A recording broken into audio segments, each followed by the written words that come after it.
Hold up, Teach. Just some last minute changes, Teach. Okay, perfect. Are we ready, chat? Spoiler filled Last of Us discussion. Yes, thank you for that. I'm going to give chat a few moments to filter out if you're AFK or you don't want spoilers. I'm not going to just rush into it. All right. So help me get locked in here, chat. Where's camera usually during these? Go check real quick. Crazy. Bottom left. Okay. Buckle in. I said lock in, but buckle in works. Bestie, I got the memory of a goldfish. Bro, me too. Okay. I'm assuming everyone who hears me right now or is watching this stream right now, maybe reading captions, is okay with being spoiled about what happens up to episode 2 of season 2 of The Last of Us on HBO. So we are going to proceed. So I have put together a little presentation of some of my favorite moments, maybe some observations, but things that I just kind of wanted to talk to you about, chat, because it's, most of it is just because I thought it was funny. But we can also talk about the filmmaking and the storytelling a little bit. Quick little disclaimer. I'll let you read that, but I'm going to also read it for those who are listening. If you feel the need to say anything negative about people in this show's physical appearance, please instead go write it down in a journal. This is your homework, by the way, if you want to do this. Please instead go write it down in a journal and keep it with you so you get to read how stupid you sound. If you wouldn't mind. If this describes you, please do your homework. Otherwise, you will go to detention. Okay. Reminder, we're talking about episode 1 first, and then we'll go to episode 2. All right, chat. I'm blocking everything. But let me do this. How's that? Now I'm a presenter. Okay. So from the very first opening minutes of episode 1, we have like an Abby moment. Yeah, I have to work into the slides like a cutout for the camera. You're right. We have a really intense Abby moment, which season 2 to me is a fun, exciting journey of every impactful moment, which there are so many. As you experience them, you're also sort of experiencing them through the eyes of just a show watcher, which I find to be just so interesting mentally while we're watching these episodes, to watch it, experience it, but then also like, okay, what did that look like if I've never played the game? And there's so much new context and things just look different and they feel different. And then you can also appreciate how the show is being made to be its own piece of art versus just like, this is the game, but human reenactment, live action.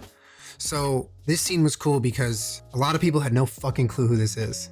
Pretty much everyone, except the people who play the game or watch the game. So you're like, who, what is happening? But anyway, this scene introduces like a really loud, impactful theme of revenge early right away in the season.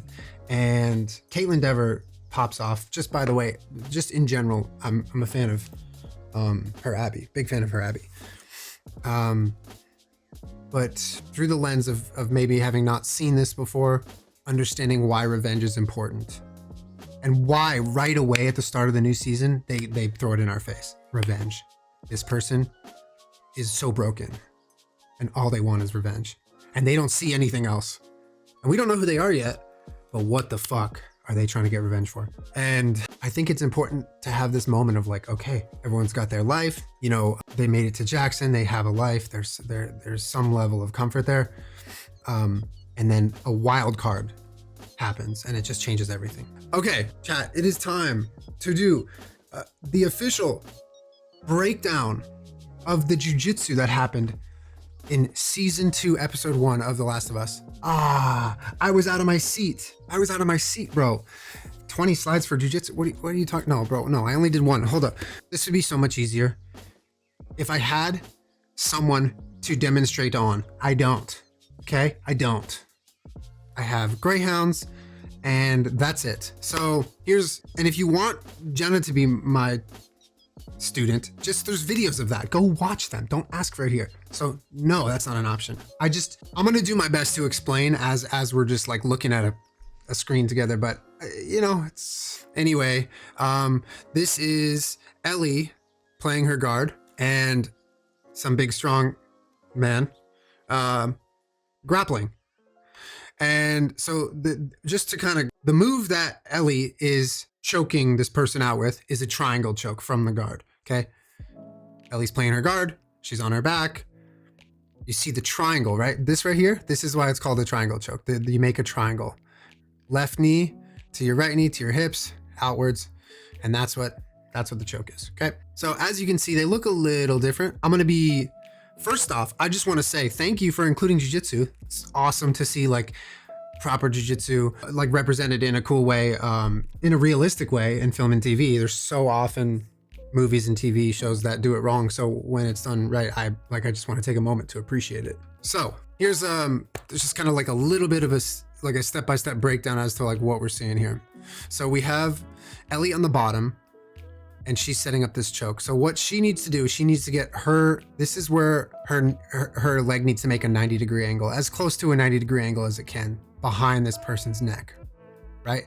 Now, obviously, when you're trying to triangle choke a person who's larger than you, and specifically when you don't have long legs and you're trying to triangle choke someone who's larger than you, it becomes difficult, right? So a person of Ellie's size trying to like perfectly execute a choke that looks this tight and choke someone out instantly, probably unlikely. A person of Ellie's size would probably had to make a few adjustments and put certain pressures in certain places that you may not have to worry about with a regular choke. But anyway, what Ellie's trying to do here is get the right foot, her own right foot, over the top of her left foot, right? To cross her feet, and the right one goes on top, in hopes that eventually this foot slides underneath this right knee, like it locks in, as you can see this guy doing right here. The goal is to have this 90-degree angle with your leg, right? And then the top foot goes over the top leg goes over the top. And that's kind of locking the first leg in place and keeping that pressure. So you see Ellie locks her feet. Also, I'm using she, her for Ellie. When we talk about Bella, the actor, I'm going to always do my best to use they, them, but I feel like for the story, it's Ellie. But once the feet are locked, this is the moment that the person on top becomes in trouble, right? Because even though the choke isn't fully tightened up, the locking of the feet is pretty hard to pry off, especially when in a triangle choke, one of your arms is being compromised. Like part of the triangle choke, see, you can see down here, his arm is part of the choke. So triangle chokes work.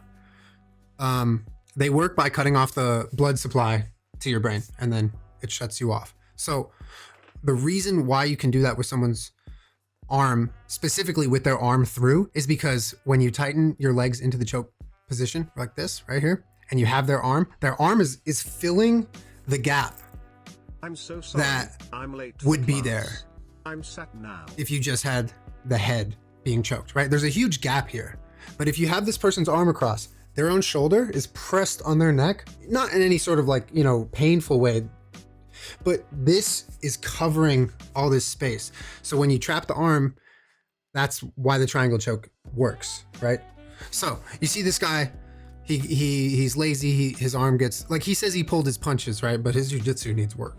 So his arm is just like fully extended. And so at this point he's in trouble. Anyway, so these small adjustments right here, I don't really have too much of a problem with this. This was all good. This is like, as soon as you lock the feet, you're generally just trying to adjust your position little by little, shift your hips a little bit, like cross the angle a little bit better, pull down the head, get your feet in a good position, whatever.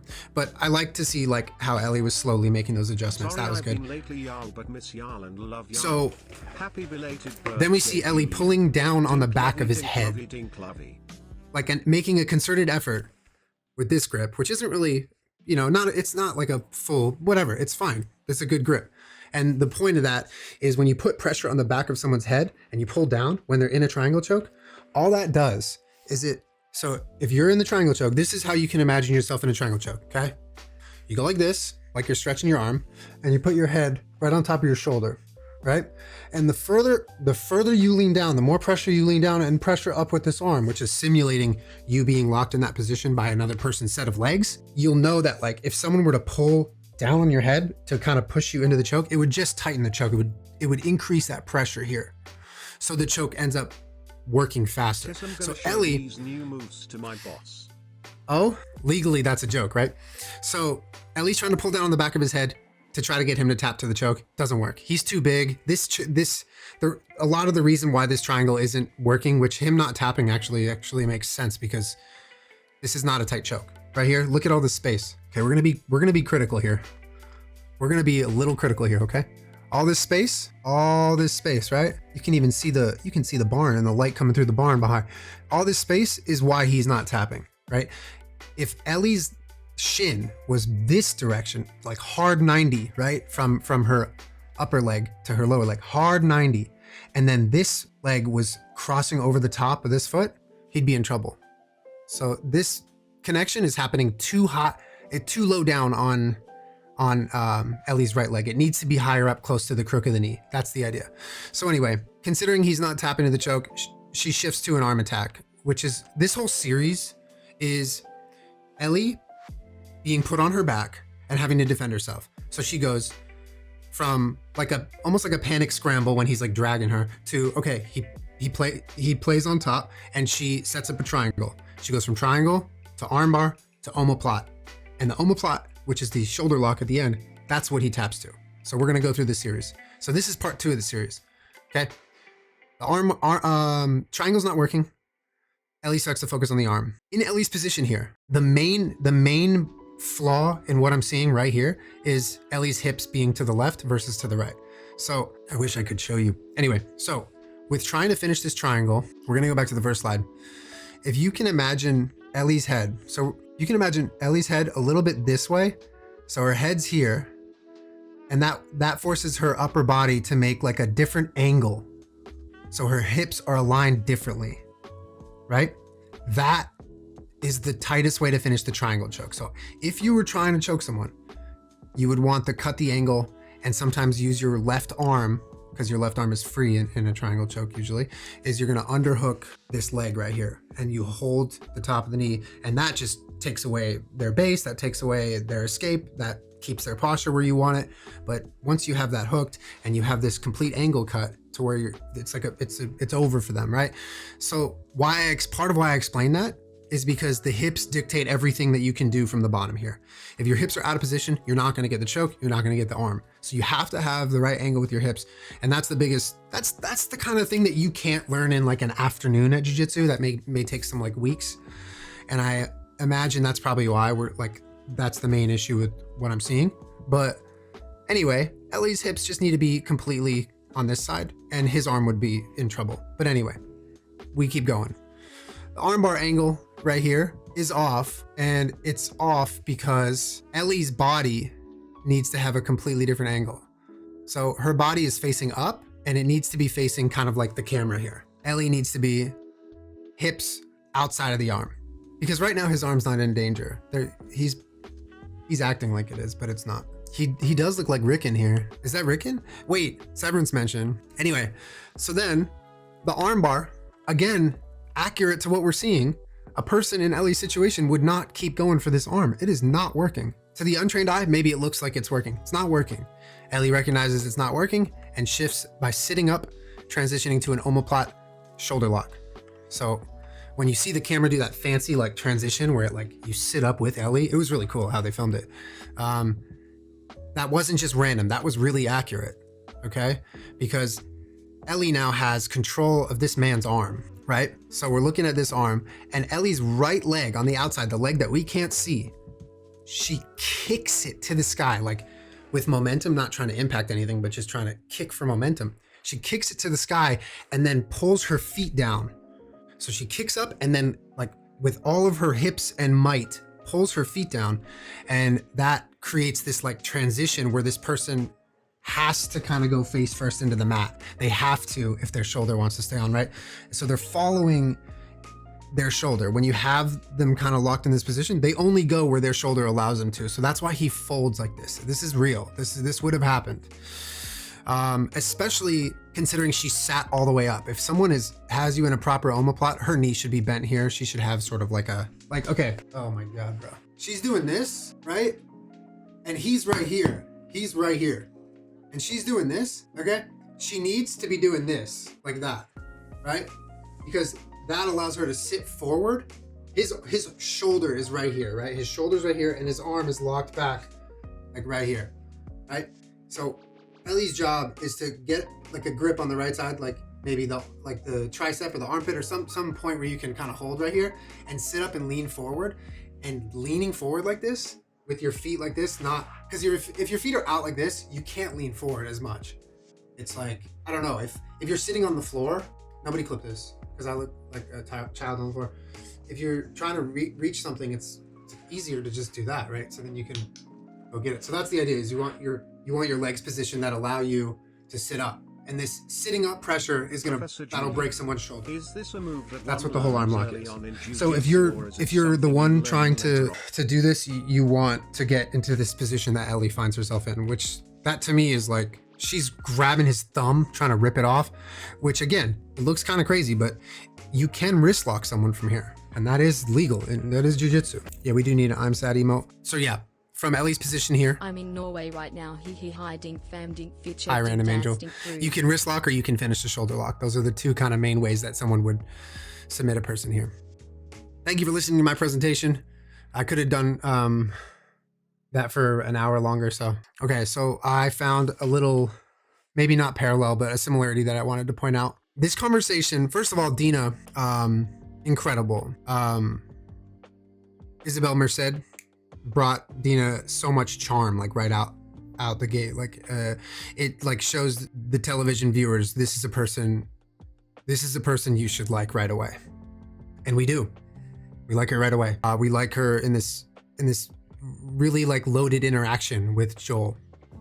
This is a really loaded conversation. We have Joel in this place where he's fully in denial about why he's on the rocks with Ellie or why Ellie's mad at him. And he can't see past his own good guy image that he has of himself to why there's more at play, and there's like more, effect from his actions than he realizes, which in episode 2, he sees a lot more of that effect of his actions. But in episode 1, he's like, you can tell he's in denial. But I liked that Dina comes up to him and shows interest in what he's doing. And in that moment, you have him, he's like, okay, I'm going to talk about this. And then he starts volunteering to talk about the other stuff. And it was like, that was perfect for Dina. But it also reminded me of how Joel was trying to break through to Ellie in season 1, episode 2, where, he's like, this kid, he has no idea who she is. And he's like, nice knife. He doesn't care, but he wants to show her that like they're there and they want to listen and have a conversation. So I don't know, I found this to be good, but I really, really liked Dina from episode 1 very, very much. Yes. We got therapy in Last of Us before we got GTA 6, chat. The scene was fucking wild. Okay. What a scene, bro. Okay. This to me was funny because we're suspending our reality at this point to now believe that years and years have passed. They're still in these end times. Like 10 miles away, there's infected human beings crawling on their hands and knees with fungus growing out of their head, and you're in therapy. It's just like such a crazy, crazy concept. But of course he's in therapy. Of course there exists someone who's a therapist in the town. Like, you know what I mean? It's like insane. So yeah, Catherine O'Hara ate his ass up in this scene, which we love. I just love this scene. I love this scene for so many reasons, but I love that he, out of all the places that he goes and the people that he shows himself to and is a leader for and a figure for, where he can leave that place, that room in town or wherever he is, feeling like the badass, the good guy, and he can't do it. He's so frustrated. He can't leave this conversation with this like, I'm looking out for other people, I'm a good guy feeling to himself, which he so desperately needs. He just wants that feeling so bad. But I mean, I'm sorry, but what a perfectly accurate representation of like a middle-aged man going to a therapy session. He's like, aren't you supposed to be validating me? And she's like, yeah, I am, but I'm not going to because you're lying. And we're getting so close, dude. We're getting so close to this moment where you're like, okay, he might be ready to face this decision he made and like try to come at it from a new angle. Try making it right from like a different angle. So I love this scene, and it was insane to watch. The first time I watched it, it was insane, and the second time I watched it, it felt even more insane. 10 out of 10. No notes. We all cheered for this. I don't know, I just like this shot. Okay, chat. We made it through episode 1. Sorry, it was 95% jiu-jitsu. Also, by the way, I was writing episode 1 the yesterday afternoon, and so I was thinking about episode 2, and I like it's time for episode 2. So come on over. Come on over. We can talk about stalkers. We can talk about other stuff that I don't mention in the show just because it's not on here. I'm sure y'all have things that you want to ask about. I loved the stalker, the introduction to the stalker infected. I thought that was really cool. Why they got to keep biting Ellie though? Stop it. But yeah, the scene of them two attacking the clickers too was like adorable. That was so cute. By the way, fun fact, I am the one crawling on their hands and knees in that scene from the back. Chad already found that out, but that was me. Legally, this is a joke, but that was me. Are you ready to move on? This is episode 2. Okay, episode 2, chat. Okay. Whoa, happy golfing season. Person golfing emoji. This is person golfing. Close the laptop. If you are watching this right now, just close the laptop. It ends, and everyone stays happy. Stop watching from this moment, and we'll all have a happy ending. Okay. Pookie Suki, crazy resub. Okay, we're starting off in a nightmare. Abby's nightmare. Again, we don't really know who this person is yet. If you haven't played the game and possess that knowledge, you're watching this person hunt down Joel. You don't know who they are. You don't know who she is. You don't know who he is. You don't know who she is. You don't know who he is. You don't know who she is. Mel, Nora, you don't know who any of these people are. Okay. Abby is living this dream of horrors. It's a purgatory dream of horrors that we open in on episode 2, and she is watching herself out of body relive this moment of transition between the moment being discovering her dad died to Joel shooting him in the head after almost operating on Ellie. And then it clicks. Maybe it clicks. This is the daughter of the doctor. But she has to watch this moment where she gets to see herself before her life was ruined. And I'm assuming this dream is just this repetition, purgatory, just nonstop. It's like we're just getting a peek into it, but this is the nightmare. This is awful. Yeah, so that's a good point. If you watch and haven't played the game, it's clear who the talented actors are, the writings to allow some. Yeah, I really think that there was another shot that I forgot to add to the PowerPoint, but they do fan service shots where they really try to recreate game scenes. The New Year's dance is an example of it. The fence, which we'll get to, like little things, and I feel like this did a great job of that. The reason I thought this dialogue was something I wanted to talk about, because she says, "I don't know you," because this Abby doesn't know an Abby in a universe where she loses everything. She doesn't know this person because her life is different. She hasn't gone through the door yet. So that's why she doesn't recognize her, even though it's the same person. It's crazy. It's like creepy, like really creepy scene to start the episode, because you're like, dude, this is some dark shit and some real painful stuff for this person. So yeah, this also just throwing it out there. Shouts out Helly. Okay, Jesse needs to chill out on being the funniest person in the show. This whole fucking scene was so funny, and it like, I just want more of him. Hey. I made a little collage here, by the way. 5 minutes and 13 seconds is the first appearance of this set of golf clubs. 5 minutes, hey, can we have just maybe an episode? Captions borked. Good. Hold on, let me fix them. Testing. Hold up. Okay. I want to talk about something that I found to be memorable about this episode that I don't remember feeling like I felt this same way about the game. Not that everything about the show needs to be compared to the game, right? It's its own thing. And I think just objectively speaking, as like a episode of television, I thought this was great storytelling. They decided to really lean into this sense of desperation and struggle for Abby's crew. You have Mel and Nora and Manny. They're all so uncertain.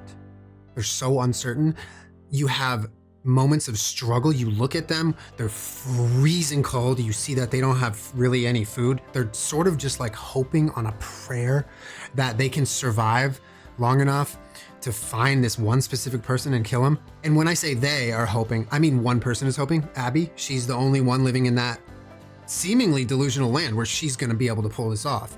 The rest of them are like, no way. But they are not doing well.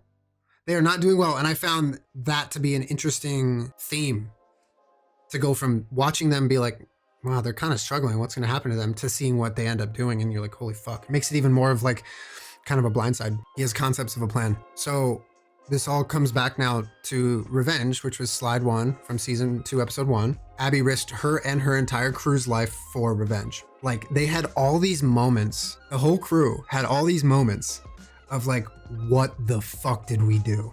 What? I cannot believe we are here right now. This is so bad. He's like, they got fucking power lines. You see, I mean, Manny's reaction to seeing the city of Jackson in the daytime, they're thinking it's just this little campground. It's a whole city. Hey, they have a zip code. We thought it was a tent. I was freaked out. Even Abby is like, holy shit, bro. How am I going to even survive out here? It's so fucking cold. And you can tell, by the way, that they are actually in a cold place because you can just fucking tell. They're cold. They're cold when they film this. Yeah, by the way, POV. Hey, Shimmer, shut up. It was Whistler, right? They filmed in Whistler. So yeah, she's literally about to leave this outpost and probably go back and just starve with her crew. But then the horse was like, hey, come back. We're going this way. Okay, chat, hold on. This is a meme I cooked up. I need you to come on. All right, just drop a like, chat. If this is you when I cook this one, I swear. Anyway, shouts out to the fence. The fence looked great all the way up until that one infected like sliced up through their knuckles to reach through the fence. And we had a close-up shot of it for some reason. Everything about the fence was perfect until that moment, and I hated that. I mean, I liked it, but I hated it. Like, I liked that they added it and it was like creative, but now it's in my brain forever. Hey, it's funny watching Caitlin Dever talk about filming this scene and how she was like genuinely fucking freaked out because it's like all these people doing, first of all, they look insane because they have the world-class, you know, special effects makeup all over them, but then they're all acting at a 10. And you're like, oh my God, they're gonna fucking kill me? All right, we have a new segment to the show. It's called, Hey, Dina, could you, hey, stop saying his name. Hey, shh. Yeah, so this all played out pretty differently than we were used to. I haven't mentioned it, but they did a pretty big deviation from the original storyline, which is Tommy and Joel meet up with Abby. And Tommy is the one in the room when Joel gets it. Versus this version where Dina is the one with Joel and Tommy is back home, which, listen, let me comment on that change before I move on. I like that they did that because it sort of gave Tommy's character a little bit more like reason to root for him, a little bit more autonomy. He kind of gets to be the hero for a minute. He's like holding it down. He's looking out for Maria, he's looking out for the town, he's setting shit up, he's flamethrower 1v1ing a bloater. Like, I thought it made so much sense to have him stay, because in the game, a lot of Tommy is just being with Joel. A lot of Tommy felt like he's just like Tommy's brother. Sorry, Joel's brother. Tommy is the brother. But in the show, it's really starting to feel like, okay, that's his own character. And I think it's only gonna like pay off long term because Tommy is a character that plays a pretty big part in the show. And so he's getting to kind of be his own character, which I like. Okay. I want to talk about this idea of chaotic good. I might upset some Joel apologists here. I was just sort of thinking about actually watching this scene over and over helped me land on this. But Joel, like many men, while good intentioned, is quite rigid when he has to sort of face his own behavior and how people may view it. He has this mentality that no matter what, we must protect ours. We must do good. And that ultimately gets him killed because he doesn't think about the cost of it. The cost of blindly going through the world in trying to only protect one person and yourself and protect those around you. It sort of gave him this, like, I don't want to say complex, but it really distanced him from being in a position where he could relate to other people. He was in therapy, but bro was fully in denial. And I think that when you play a game and you're the main character, you get to experience the game from the main character's POV.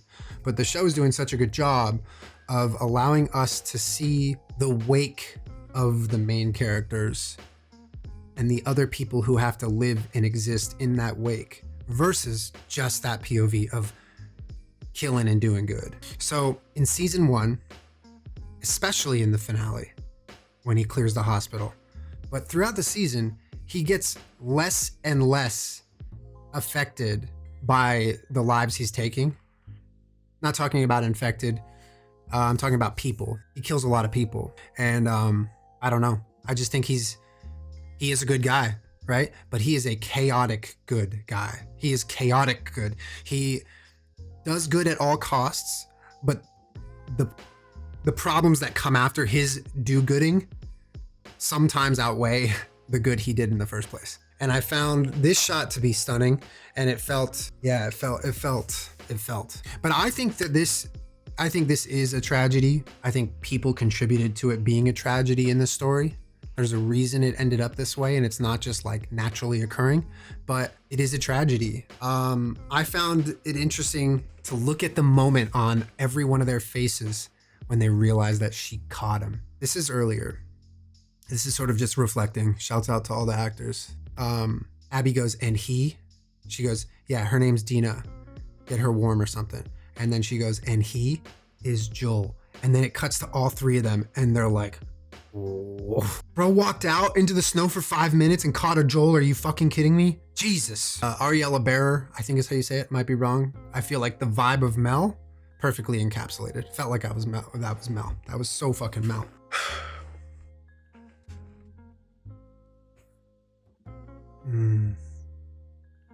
Hey, just so you know, I'm about to break my code when I smoke you. All right, so this is the nightmare part 2. The episode starts in a nightmare, a literal nightmare, because you're watching Abby's dream before she wakes up. And her nightmare is she has to rewatch the moment where she herself saw that her dad had been murdered for no reason. For no reason for her, right? In her mind, her reality. Why the fuck? You know what I mean? The nightmare part 2 is Joel's nightmare, right? Joel dies this episode. Pretty shocking that he dies like this fast, but coming from the game. Yeah, hell yeah, we knew this shit was coming. This is why every Last of Us gamer fan is annoying to people who haven't seen the game or were watching the show. Just wait. This is it. This was it. So it's awful and it's traumatizing. I'll never forget the way this scene made me feel the first time I experienced it in the game. It just never, ever, ever leaves you. And watching it in person was a treat. It was a treat. We got to watch this like world-class acting on everyone's part and filmmaking and just everything. We just brought us to life. I feel like more grateful than anything because we just got to watch like a bomb-ass depiction of like one of the best, most intense scenes in any game I've ever played. This is his nightmare because the last time Joel sees Jackson, it's on fire. So this is the worst possible goodbye he could have with his home because inside of Jackson is everything for him, namely Ellie. So this is the last time he sees Jackson. He turns over and sees the town's on fire and it looks like chaos. Then he gets one last look at Ellie and it's Ellie watching him die. And it is brutal. It's downright brutal. And it just gives you chills and makes you cry and makes you think about how bad you wanted them to make up. And they didn't. Sorry, I tried to mix in the humor. Okay, I want to talk about, before we end it, I want to talk about Caitlin's Abby and how everyone is freaked out of this character. Now, when you play the game, Abby has a physical presence that takes you by surprise and you watch what she is capable of and you see the physicality of the character and you're like, fuck, she's different. In the show, first of all, there are so many different ways for a character, I feel like, to like give you that feeling of power and control when they're on screen. But Abby definitely gave me that feeling based off of the expression and the general vibe of all of her crew, the way they look at her, the way they treat her, the way they talk to her. You could see that this is a person on a mission who not only are they on a mission, but this is the mission and there is no failure in this person's head. So it's terrifying. Like Mel hesitates to put Dina to sleep so Abby can get on with it. And she goes, if you don't do that, I'm going to smash her in the fucking head. And you're just like, Jesus, give her damn Ambien already. Don't want to see that. Yeah, they're all eggshells. they're having to plot an escape plan behind Abby's back. Like none of their situation was on the path to success. And then this storm comes in and Joel's stranded out with Dina and then they catch him. And it's just like, wow, what a happenstance. That changes everything for everyone forever and just is brutal, but it literally is happenstance. But yeah, this scene gave me, sorry to bring it back, the scene gave me a little Game of Thrones. Sick shirt, Miss Chat Till. This scene gave me Game of Thrones. It felt like a slaying. It felt like an epic murder. Not just the death in a show. It felt like really theater to me. And even the noise at the end and the decision to stab, I was just like so insane. So insane. Also another thing, by the way, to everyone, actually, I don't know. Listen, I haven't looked at any of the discourse. One of my favorite things about putting these together is I watch the episode, I sit here, I think of my thoughts, I rewatch the episode, and then I just produce all of like the thoughts that I have and the connections I made, and that's that. And then after that, I like to see like, then I'll open TikTok and stuff, and I'm trying to like look at less of that anyway, the discourse in general. But yeah, the realism of a club breaking after someone is spending maybe hours beating someone with it seems pretty good, because golf clubs, while they are meant to be used over and over and over and over, they're not meant to make contact with humans. They're meant to make contact with tiny little hard plastic balls, or whatever they're made of. I don't fucking know. Anyway, thank you HBO and Max for the pain that you all gave everyone. This was fun, but like also sucked, but we had to do it. We had to get through it. And yeah, just go back to the thought behind maybe why they dropped it yesterday. But anyway, thank you for watching. Yes, special shouts out to the Ashley song at the end. That was very cool, and love that they threw that in. I just wonder how many people even caught that, but it was so cool that they do stuff like that. Oh, Chad, I cut my own hair. I did it myself. Did I hit that? I just didn't want to leave the house. I didn't want to go to the barber. Thank you for doing these recaps. I love the way you take the info in and the connections you make. Thank you. I'm glad you enjoy it. Chat, thank you for cooking with me. That was fun. That was my take on episode 1 and 2 of season 2 of The Last of Us. Oh my God, this is so funny, Tiffany. I know it's not a big deal, but why? Tell me why were there people when they were watching all the infected come to town, why the bell wasn't on the level with the people looking out? Why would they shout down to ring the bell? It's only a half a second, but what if that half a second could have made a difference? Bro, I'm with you, bro. Why is the bell not up top? Why? Come on, man. Also, you have therapists, but you don't have air horns? What are we doing with this bell? Did they like forget which prop van went to this location or something? Bell? Yeah, the 1v1 with the bloater was crazy. And now, a fun fact. Mirrors facing each other don't produce infinite reflections. Each reflection will be darker than the last and eventually fade into invisibility. Mirrors absorb a fraction of the energy of the light striking them. The total number of reflections mirrors can produce? A few hundred. Nothing witty to say this time. Feeling like wait, so what if you're reflection number 101 and you're hanging with your homie reflection number 100 and you're in line and your homie's like, all right, I'll catch you in a minute, and they cross over to the other mirror and you're like, all right, and then you just fade into nothing and you disappear because you're too dim to have the existence properties of matter. I only saw episode 1 at the premiere. They only played us 1 episode.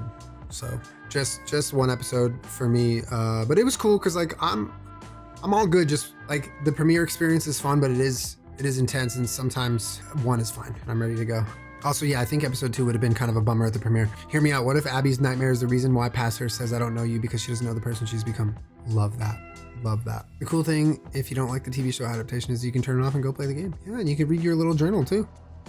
Play the game, read your journal. I also think them only coming back with 2 horses as opposed to the 4 is symbolical. The death of Joel plus the loss of Ellie's adolescence being fully left behind. God damn, Cindy, chill making that hella astute connection for us. Shit. Yeah, I also wanted to make a note about how increasingly physical the infected feel like in this show. Season 1, it was a slow burn, but towards the middle and end of the season, you started to see those motherfuckers move, and you're like, God damn, they are physical. They are fast and scary. It was like the sniper scene last season. But the way they run up against the Jackson barrier wall, where they all just run full speed into the wall and slam into it. Creepy. And that the cinematography, to have the camera be like leading that charge, so the camera's panning out It's on a dolly and it's moving out. And as it creates enough space forward for a person to fit, someone slams into the wall and then they keep going and another person. So you're watching this like crazy POV of it. Really, really cool. It was White Walker coded. Yes, it was. I'm telling you that this episode was Game of Thrones coded in the best way. It really was. Thoughts on Abby calling Joel handsome? W writing, honestly. Score her more points with angry people on the internet so they can just chill and move on with their 2 brain cells. Was it Abby's fault that the game only heard her? Yeah, I feel like I remember Abby making some noise or triggering a horde. But the pipes and the way that the cordyceps work in the show is so different. So it's like, it just gives them the freedom to kind of write it in how it works. Did we talk about the fact that we didn't have the gay weed scene? Yes, we did. Well, I didn't say anything, but I made a meme about it. And basically my theory is they thought that no one would really care because we were all high. But it sucks that it wasn't in. I mean, like, I'm not gonna get upset about it though, because I wanted gay weed. We have seen 2 episodes. We don't know what they're gonna do. The way that they're sort of writing the show to be its own version of the story is like, oh, we could get a different one. We could get one we haven't seen. We could get a different and better, more gay scene later. Maybe. I don't know. Don't get your hopes up. But maybe. So it's like people who I'm sure are already very angry and wanting to like scream about how they censored the gay. Like maybe they're cooking. I don't know. And that's not me leading. I genuinely don't fucking know. I just think that like we're on episode 2. So let's just see. Considering how big of a writing change Tommy staying back in Jackson was, and that only happened already in episode 2, is like, they're probably just gonna do some crazy shit this season. I feel like, honestly, once they get past the Joel moment, they probably felt like they could walk on their own legs a little bit. You know, that's a big pressure cooker of a scene for the fans. It's like, it's looming. And once they finish that, I feel like now we can dance. Now we can do our thing. Now we can make this show kind of like shine. Ellie did take a fat bag of weed and put it in her bag. That's true. All right, well, is this the part where we grade your presentation? If you feel like you need to, yes, you can grade me. I'm worried about the other 2 horses they left behind. Oh, they're fine. Don't worry about them. They're good. A+, see me after class. Oh, if I got an A+, why I gotta be after class?